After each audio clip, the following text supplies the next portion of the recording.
அடிச்சு வீசும் காத்துலையும் அந்த தகப்பனாச சுத்துதையா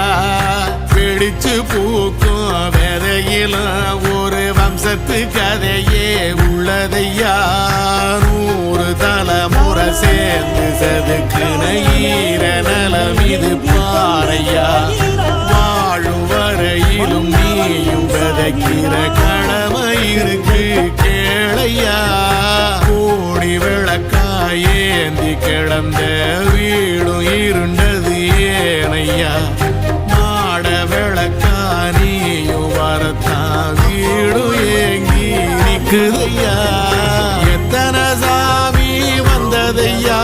இது எந்தெந்த சாமி தந்ததையா எத்தனை பாட்ட சொன்னதையா அத சுத்துற பூமி கண்டதையா